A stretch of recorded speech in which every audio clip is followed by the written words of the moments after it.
Now in this video we'll take a look into the settings of Funtouch OS, showing some tips and tricks. So we'll go through one by one into each of these settings, but we'll get into network and internet. Wi-Fi is on, SIM card is not, I have not inserted a SIM card as of now. Private DNS you can set it up based on my other video, I'll link it to it here. Then yeah, that's all here. Display and brightness. Adaptive brightness is on, eye protection will turn this on. But we don't need this all the time. This is only used for evening times. So I'll click on this and then we can schedule this. Schedule this to probably sunset to sunrise. So it'll automatically turn on at 7 o'clock or something. And then the intensity also you can set up. And go back. Then dark theme. This I will turn it on for night time. So I'll turn this on and then click on this. Now we will get into a screen, and here also we can set it up to sunset to sunrise. So for the daytime it will be in the usual mode, and then at night it will turn on the dark theme.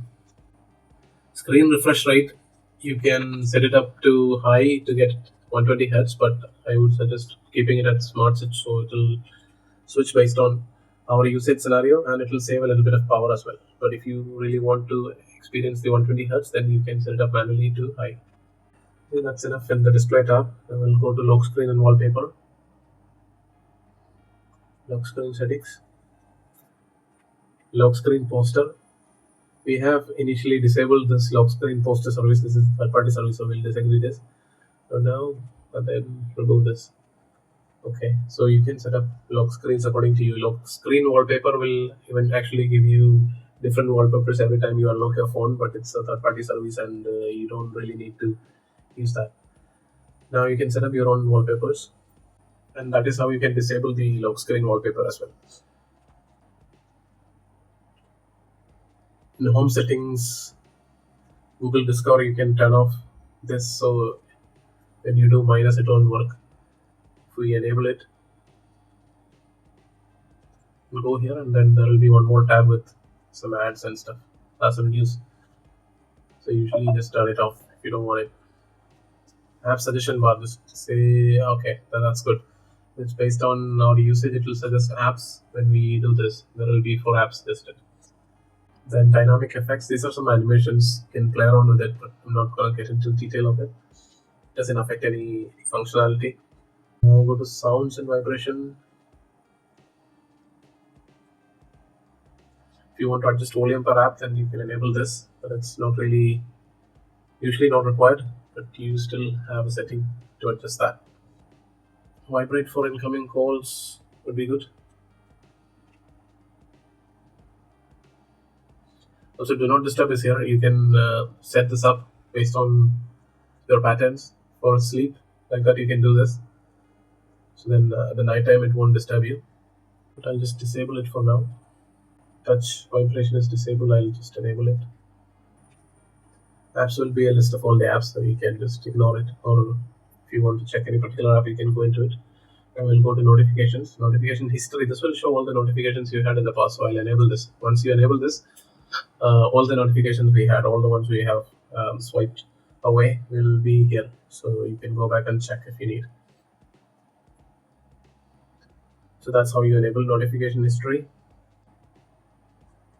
Hide silent notifications on lock screen. You can hide the content of notifications by enabling this. Wake screen for notification, that would be nice.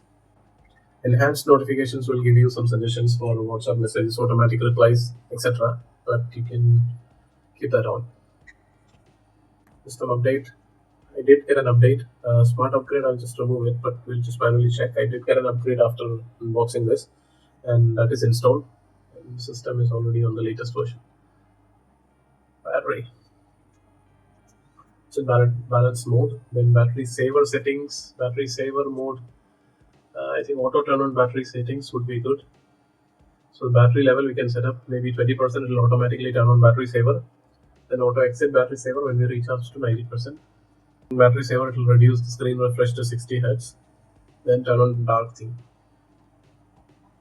Dark theme will save battery if the display is an AMOLED one.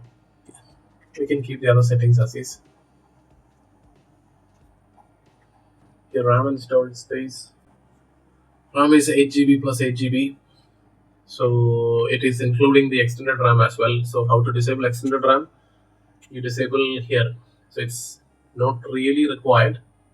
This requires restarting the phone. Once you restart, it will disable it. This extended RAM is not really a required feature. It's more of a gimmick.